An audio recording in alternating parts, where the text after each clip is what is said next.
प्रिय मित्रों, भविष्य दर्शन चैनल में आपका हार्दिक स्वागत है। आज हम बात करते हैं पौष शुक्ल पुत्रदा एकादशी व्रत के विषय में।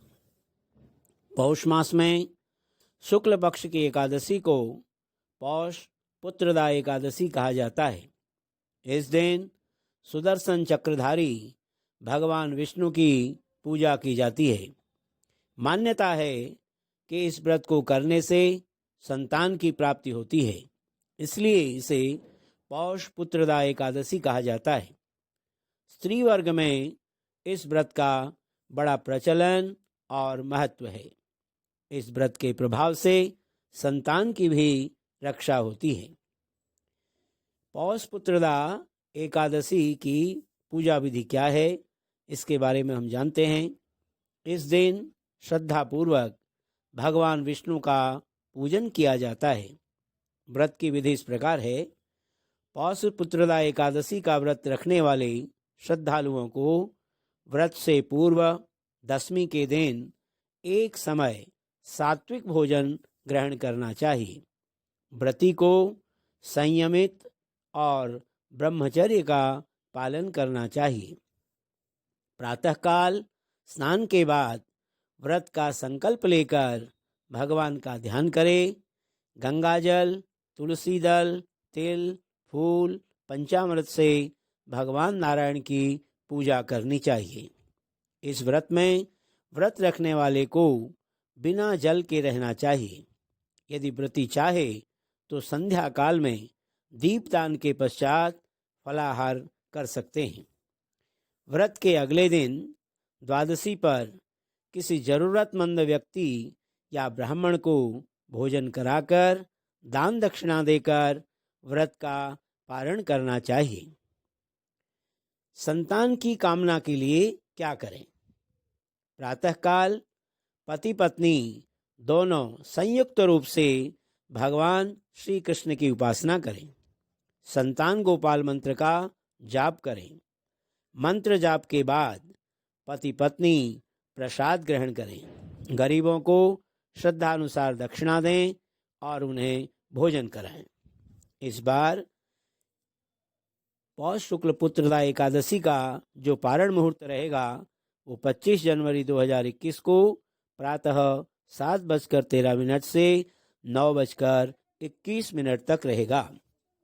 अब हम बात करते हैं अथ पौष शुक्ल एकादशी व्रत कथा प्रारभ्यते। शान्ताकारं भुजगशयनं पद्मनाभं सुरेशं विश्वाधारं गगनसदृशं मेघवर्णशुभांगं लक्ष्मीकान्तं कमलनयनं योगिविरध्यानगम्यं वन्दे विष्णुं भवभयहरणं सर्वलोकैकनाथं। मङ्गलं भगवान् विष्णु मङ्गलं गरुडध्वजः मङ्गलं पुण्डरीकाक्षौ मङ्गलाय तनूहरे। युधिष्ठिरुवाच कथिता वै त्वया कृष्णौ सफला एकादशी शुभा कथयस्व प्रसादेन शुक्ला पौषस्य या भवेत्। युधिष्ठिर बोले कि हे कृष्ण, आपने सुंदर सफला एकादशी का वर्णन किया। अब कृपा करके पौष शुक्ल एकादशी का वर्णन करिए। उसका नाम और विधि क्या है? किस देवता का पूजन होता है? हे पुरुषोत्तम, हे ऋषिकेश, किस एकादशी के व्रत से आप प्रसन्न होते हैं?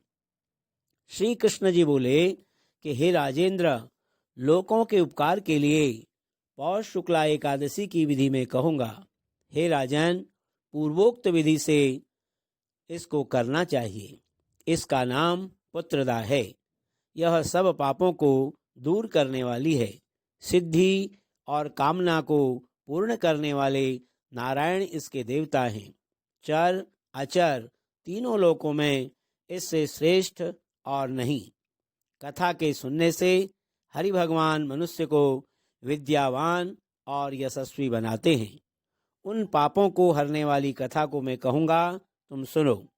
भद्रावती नाम की पुरी थी।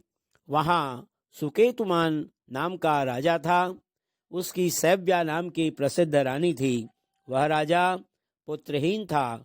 उनको सोच विचार करते हुए बहुत समय बीत गया, परंतु वंश की उन्नति करने वाला पुत्र नहीं हुआ। बहुत दिनों तक राजा धर्म चिंतन में लगा रहा। मैं क्या करूं, कहाँ जाऊं, संतान की प्राप्ति कैसे होवे। उस सुकेतु नाम को राज्य और पुरी में कहीं भी सुख नहीं मिलता था। अपनी सभ्या रानी के साथ प्रतिदिन दुखी रहता था। वे दोनों राजा रानी चिंता और शोक में मग्न रहते थे। इस कारण राजा का तर्पण से दिया हुआ जल पितरों को उष्ण होकर मिलता था। पितृगण चिंता करते थे कि राजा के मरने के बाद हमारे कुल में ऐसा कोई नहीं है जो हमारा तर्पण करेगा। इस प्रकार पितृगण दुखी हुए। उनके दुख के मूल को जानकर राजा भी संताप करने लगा। बंधु मित्र सुहृद हाथी घोड़े पैदल और राजा को कुछ अच्छे नहीं लगते थे। वह मन में निराश हो गया। पुत्रहीन मनुष्य के जन्म का फल नहीं है। बिना पुत्र के घर सूना रहता है और सदा हृदय दुखी रहता है। पुत्र के बिना पितृश्वर देवता और मनुष्य के ऋण से नहीं छूटता। इसलिए मनुष्य को प्रयत्न करके पुत्र उत्पन्न करना चाहिए। जिनके घर में पुत्र है उनका इस लोक में यश होता है, परलोक में अच्छी गति होती है। जिन पुण्यात्माओं का सैकड़ों जन्मों का पुण्य होता है उनकी आयु आरोग्य और घर में संपत्ति होती है। पुण्यवानों के ही पुत्र और पौत्र होते हैं। पुण्य और भगवान की भक्ति के बिना धन और विद्या नहीं मिलती, यह मेरा सिद्धांत है। इस प्रकार चिंता करते हुए राजा को शांति नहीं मिलती थी। दिन रात चिंता में मग्न रहता था।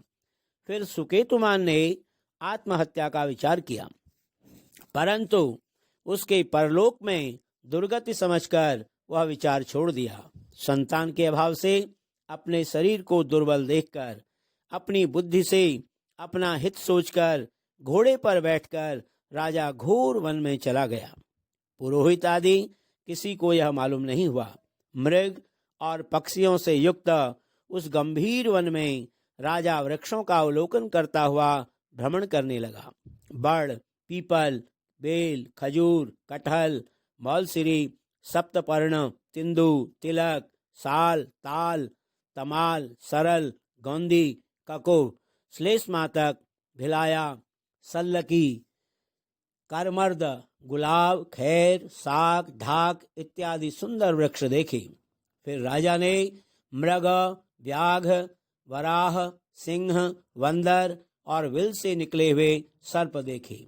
बच्चों समेत मतवाले जंगली हाथी रोज काले मृग सियार खरगोश बनमिलाव सेह सुरही गौ हथिनियों के झुंड में 4 दांत के यूथव हाथियों को राजा ने देखा।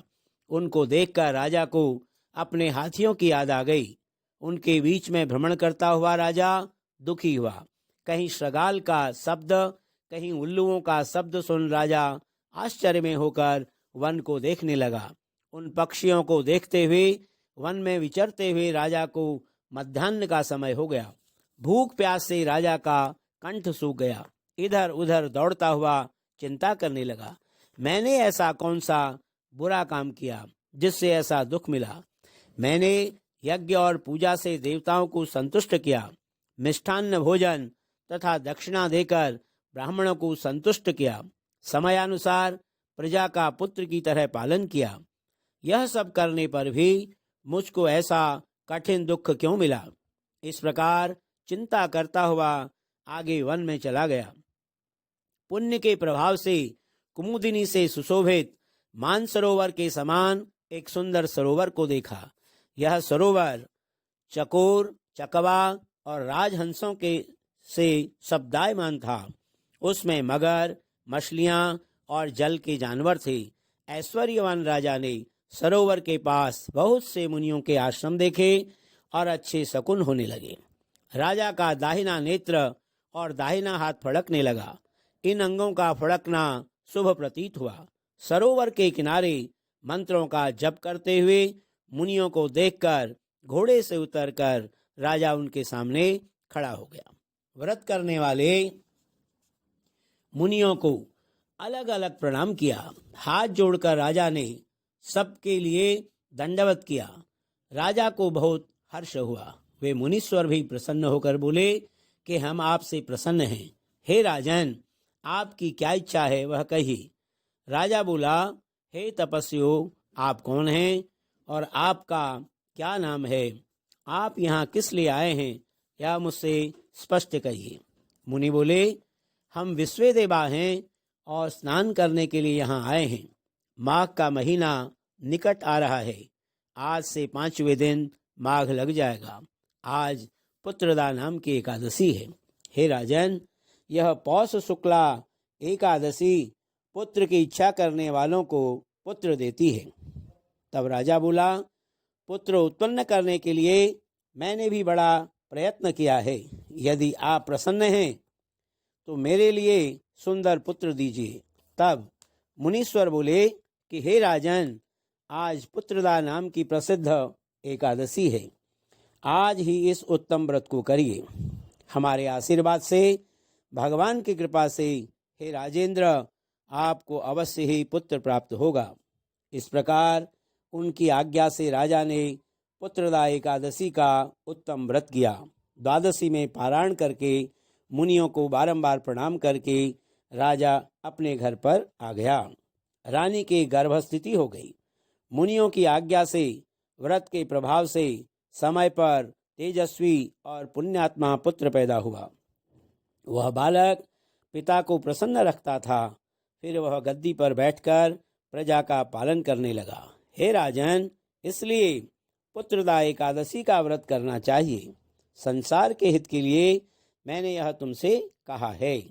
इस पुत्रदा के व्रत को जो मनुष्य करते हैं, वे मनुष्य इस लोक में पुत्र को प्राप्त करके मरने पर स्वर्ग को जाते हैं।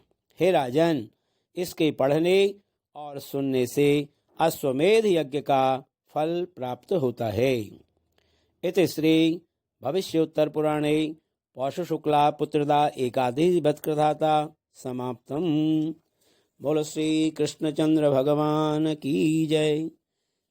कस्तूरे तिलकं ललाट पटले वक्षस्थले कौस्तुभं नासाग्रे वरमौक्तिकं करतले वेणुकरे कंकणं सर्वांगे हरिचंदनं सुललितं कंठे च मुक्तावलिं गोपस्त्री परिवेष्टितो विजयते गोपाल चूड़ामणि। मंगलम भगवान विष्णु मंगलम गरुड़ध्वज मंगलम पुंडरीकाक्षौ मंगलाय तनोहरे। बोलो श्री कृष्णचंद्र भगवान की जय।